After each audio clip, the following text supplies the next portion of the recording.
ये चल रही है कि बुनियादी तौर पर आपकी और पीटीआई के अंदर अब अलाइनमेंट बन रही है नए सूबों के ऊपर। उन्होंने अपने तरीके से नए सूबों को इंडोर्स करना है, आपने अपने तरीके से नए सूबों को इंडोर्स किया हुआ है, तो अब आप अलाइनमेंट बना रहे हैं बुनियादी तौर पर। ये आने वाले दिनों की तैयारी है, ये बात चल रही है। नए सूबों की कुछ तजवीज़ है को आपके सामने बताएं मुझे। तजवीज़ का पूरा प्लान सामने आया क्या क्या कि रेफरेंडम के जरिए नए सूबे करवाने। अच्छा, कितने करवाने हैं? वो रेफरेंडम के अंदर सवाल के ऊपर डिपेंड करेगा। जो भी काबीना प्रपोज करेगी कि वो 8 हैं, 16 हैं, 32 हैं, जो आवाम की मंशा हो। अच्छा, यानी रेफरेंडम इस बात वो कि 32 सूबे बनाने हैं या 8 बनाने हैं, आवाम जिसके 16 बनाने हैं। जी बिल्कुल। देखिए चले, वो जब क्वेश्चन फ्रेम होगा तो उसके बाद पता चल जाएगा। तो क्वेश्चन फ्रेम बजरिया काबीना होगा ना जी? जी, बजरिया काबीना होगा। मेरे ख्याल में तो ऐसा ही है। और फिर आप करेंगे ना ये क्वेश्चन फ्रेम? नहीं, देखिए, जब ये क्वेश्चन फ्रेम सदर साहब के पास सुन लें, फ्रेम्ड क्वेश्चन सामने आए, जो लोग इस वक्त इस इशू को लेके चल रहे हैं वो हमारे मुअज़्ज़ज़ इंतहाई जो है वो काबिल एहतराम एंकर साहबान हैं।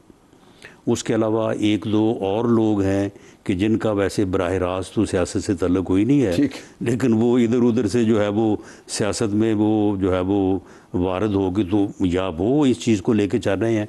लेकिन कोई आगे भी चले, आगे भी चले, कोई सरल फॉर्म सामने नहीं है। राना साहब आगे भी चले, अगर वो सामने आएगी तो उसके ऊपर जो है वो गुफ्तगू करने को तैयार है, बात करने को तैयार है।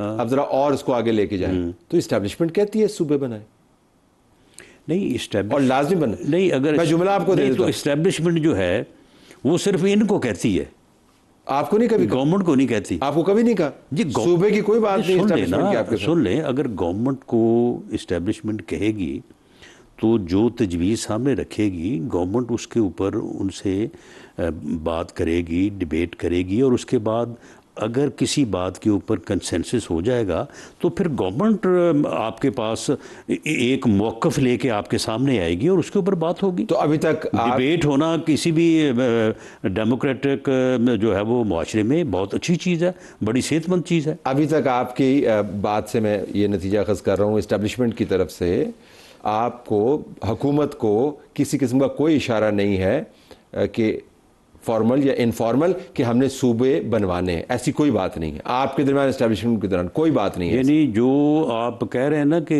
मुकम्मल जो है वो अपना जो है वो फॉर्म, वो मैंने तो एक तो नजम सेठी साहब से मैंने सुना है, उन्होंने बड़ी तफसील से बयान किया है। कहाँ से किया है ये मुझे नहीं मालूम, या मैंने आपको मालूम है कहाँ से किया? कहाँ से किया आपको तो फिर हमें क्यों नहीं बताते? वो हमें बताएं ना, उनका ख्याल आपको पता है। उसके बाद आमिर महमूद साहब हैं, अब आमिर महमूद साहब हमें जानते हैं, हम उनको जानते हैं, तो वो कभी उन्होंने आज तक जहमत गुबारा नहीं की। तो आपको नहीं पता कि हमें भी चले फ़ोन करके? आपको नहीं पता आमिर साहब को कहाँ से पता चला है जी? आपको नहीं पता आमिर साहब को कहाँ से? आमिर साहब देखें ना, मैं इस तरह से ऐसे ही अटकल पंजू क्यों लगाऊं या अंदाज़ा क्यों लगाऊं? आमिर साहब मुझे बताएं कि कहाँ से उनको कहा गया। अच्छा चलिए, आपके काबीना के मिनिस्टर की एक साउंड सुनवाएं जी जरा। जी सुनवाएं। आपकी वज़ीर सेहत आपकी प्राइम मिनिस्टर की टेबल के सामने बैठे हुए बात कर, सुन लें जी। वफाकी वज़ीर सेहत मेरे लिए बड़े काबिल एहतराम है, मेरे भाई हैं। उन्होंने जो 2 बातें की हैं ये कितनी मुबहम और हक़ाइक़ के, इसमें अब हम का है। सुन ले ना, सुन ले, इतनी क्लैरिटी है। सुन ले ना, क्लैरिटी क्या है? उन्होंने ये फरमाया कि 26वीं और 27वीं तरमीम जो है वो अचानक आई थी। राना साहब को उस वक्त भी मालूम नहीं हुआ था, अब भी मालूम नहीं होगा।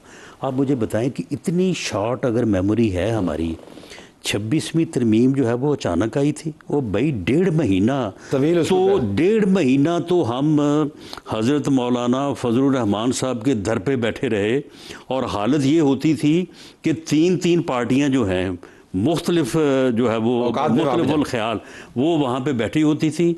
एक अंदर मुलाकात कर रही होती थी पार्टी, और दूसरी पार्टी इंतज़ार कर रही होती थी कि उनका टाइम ख़त्म होगा तो उसके बाद हम जाएंगे। तो किस तरह से ये कहा जा सकता है, नहीं सुन लेना, किस तरह से ये कहा जा सकता है कि 26वीं तरमीम जो है वो अचानक आई। और 26वीं तरमीम जो है उसमें मेरा ख्याल है कि पहले जो डॉक्यूमेंट था उसमें पता नहीं 56 जो है वो अमेंडमेंट्स थी, उसके बाद फिर करते करते करते वो कोई आके जो है वो 12-13 के ऊपर जो है वो इत्तफाक हुआ।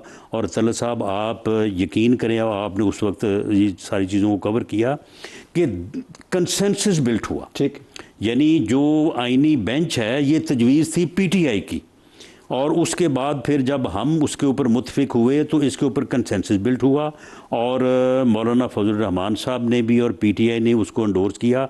बाद में पीटीआई वालों ने ये कहा, उन्होंने कहा कि जी हमें मजबूरी है, हम वोट कास्ट ये तारीख यानी खास नहीं सुन लेना, उन्होंने ये कहा कि अब हमें वोट की इजाज़त नहीं है, आप जाएं और वोट दें। और इस तरह से ये मुतफ़िका तौर पे 26वीं तरमीम जो है वो मंजूर हुई। अब ये कहना कि जी ये अचानक हो गई थी, किसी को पता ही नहीं चला था। आप मुझे बात मुकम्मल करने दें ना ज़रा। वो पता क्यों कह रहे हैं? ये 2 मरतबा पैदाइश होती है इस किस्म की तरमीम की।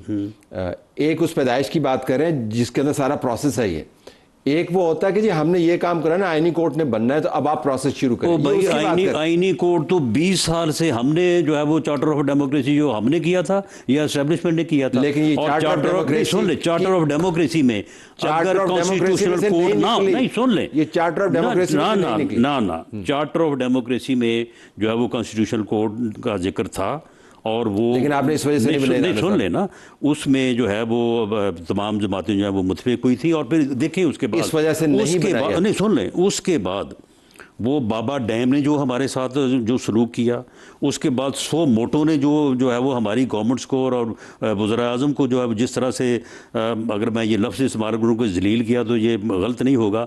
तो उसके बाद ये कॉन्स्टिट्यूशनल कोर्ट और ये जिसका कहते हैं जी ये अदलिया का जी बिल्कुल जी बैठा दिया, अदलिया ने तो इस मुल्क का बैठा दिया था।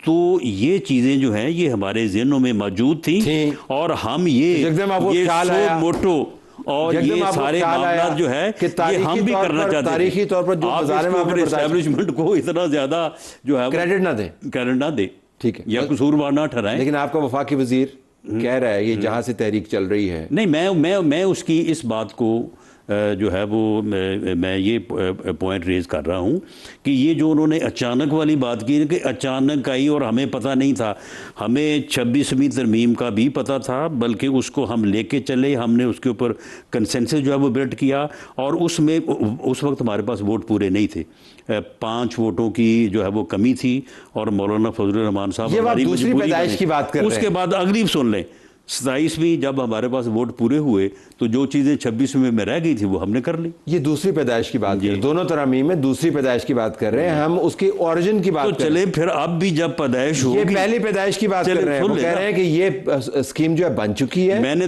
मैंने बता दिया कि ये पहली पैदाइश जो है ये 20 साल पहले चार्टर ऑफ डेमोक्रेसी में जो है वो हुई थी, और उसके बाद ऐसा ऐसा फिर ठीक है वक्त के साथ जो है वो जब भी कोई चीज़ जो है वो अपना राइप अप होती है, तो इसलिए उनकी ये बात कहना जो है वो मैं समझता हूँ कि उन्हें इसमें गलतफहमी हुई है। और दूसरा कहाँ से चलाई जाए, इस तरह से अचानक वाली बात गवर्नमेंट से जो है वो ना 26वीं तरमीम में हुई ना 27वीं में हुई। अब जो वो 28वीं की बात कर रहे हैं, और फिर एक वो ये बात कर रहे हैं कि जी मैं तो कर ही नहीं रहा, जहाँ से मेरा तो जो है वो ये मामला ही नहीं है, और वाकई उनका मामला है भी नहीं। उनका नए सूबों के मामले से कोई तल्लुक़ नहीं है, वो सिर्फ कराची उनका मसला है, और कराची में वो सूबों की बात इसलिए कर रहे हैं क्योंकि वो चाहते ये हैं कि आइन के आर्टिकल 140A में तरमीम करके एक एम्पावर्ड लोकल गवर्नमेंट सिस्टम की बुनियाद रखी जाए। अब उनको चीफ मिनिस्टर नज़र आ रहा है, उन्होंने मेयर बन के क्या करना है, उनको कराची का चीफ मिनिस्टर नज़र आ रहा है, और एमकेएम की जो सूबों के साथ मोहब्बत है उनकी सारी सियासत। चलो आप उनकी कल की बात कर रहे हैं, आज एक जगह उन्होंने ये फरमाया है कि भाई ये लोकल बॉडी सिस्टम तो लेके आए ना। चले वो तो एक कंसिस्टेंट है। तो आप जब वो ये कह रहे हैं कि कहीं और से चल रही है, तो आप उनसे पूछते नहीं कि आपने क्या बातें की? आपके काबीना के मिनिस्टर्स जो हैं, आपके इंटीरियर मिनिस्टर ने ये बात, कैबिनेट में वफाकी वज़ीर सेहत ये बात कर रहे हैं ना, कैबिनेट में अगर वो बात करेंगे तो बिल्कुल उनसे बराह रास्त जो है वो पूछ लिया जाएगा। बाकी एक डेमोक्रेटिक जो है वो सिस्टम में अगर कोई आदमी जो है वो अपनी बात करता है या वो अपना एक ख्याल का इजहार करता है तो इतनी ज़्यादा भी कोई रजमेंटल डिसिप्लिन तो नहीं होता नहीं। अब किसी को जो है वो बात भी ना करने दी जाए। ये आइन के अंदर जो पाकिस्तान का वफाक का ढांचा है उसको री इमेजिन करने की बात है, ये कोई इजहार ख्याल नहीं है। ये तो आपसे गुजारिश कर रहे हैं, आप ये बता रहे हैं कि सुन लेना, जितनी कैंपेन चल रही है आज खुद हो रही है। नहीं, अगर हम दोनों आप और मैं यहाँ पे बैठ के ये ख्याली पुलाव पका के तो उसके बाद हर चीज़ के ऊपर फाइनल करके उठेंगे तो क्या ये चीज़ जो है वो फाइनल हो जाएगी? नहीं होगी। देखें, मामला ये है कि सूबों की बात करना कोई जुर्म नहीं है।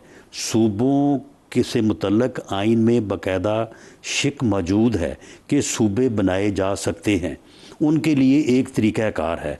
उस तरीक़ाकार के मुताबिक किसी सूबाई असम्बली में, कौमी असम्बली में, इवन सेनेट में अगर कोई चीज़ सामने आएगी, उसका कोई स्ट्रक्चर होगा, उसका कोई प्लान लंबा काम है राना साहब, तो उसके मुताबिक जो है वो लंबा काम है। चले फिर शॉर्टकट का मुझे बता, रेफरेंडम है, रेफरेंडम में लोगों ने कह दिया कि सूबे बन जाने। अच्छा, रेफरेंडम जो है वो किसी टॉक शो में फैसला होगा और उसके बाद रेफरेंडम हो जाएगा। जिस टॉक शो में फैसला होगा वो एयर नहीं होगा ना। वो जिस टॉक शो में फैसला तो उसके बाद फिर क्या होगा? उसके बाद फिर बाकायदा लोग वोट डालेंगे। सुन लेना, 97%। सुन लेना, अब यही तो बात है ना कि आप एकदम जो है ना वो एंड पे पहुंच जाते हैं। बात ये है कि अगर रेफरेंडम होना है, ये आपकी बात है या ये अगर मुस्तफ़ा कमाल साहब ने फरमाया तो ये उनकी बात है।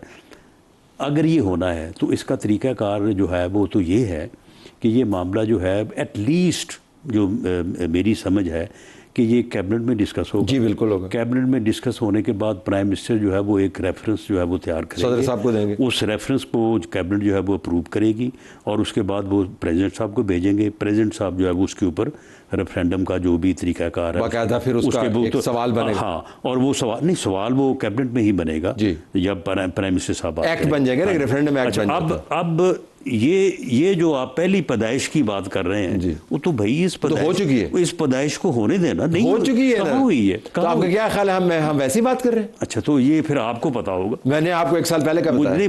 मैंने आपको इसी चेयर पे बैठे हुए एक साल पहले बताया। सुन ले, मेरी नज़र में ये पैदाइश की जगह जो है वो कैबिनेट है और दूसरी पैदाइश की, और नहीं दूसरी पैदाइश नहीं, ना नहीं, वहीं से वो रेफरेंस क्वेश्चन तैयार होना है और वहीं से जो है वो प्रेसिडेंट को रेफर होना है। अगर आपकी बात सही है, अगर उससे पहले की कोई पैदाइश है तो वो किसी के ज़हन में हो सकती है।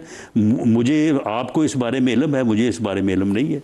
तो आप इसरार कर रहे हैं कि इस्टेब्लिशमेंट की तरफ से हुकूमत को इस मामले के ऊपर अभी तक कोई इशारा नहीं मिला किसी किस्म का इन हालात के अंदर कि नए सूबे बनने चाहिए? देखिए जी, मैं इस बारे में इस किस्म का मैं अंदाज़ा क्यों करूं जब मैं कैबिनेट का मेंबर हूं, और अगर वहाँ पे जो बात है वो आएगी, जिस दिन आएगी उस दिन आपको मेरा ख्याल है मुझसे पहले पता चल जाएगा। ये प्रोग्राम जो है वो तमाम सबूत के साथ हमारे साथ मौजूद रहेगा और जब ये मामला तय होंगे तो फिर ये तय होगा कि पहली पैदाइश की तारीख क्या थी और दूसरी पैदाइश में प्रोसीजर क्या अपनाया गया।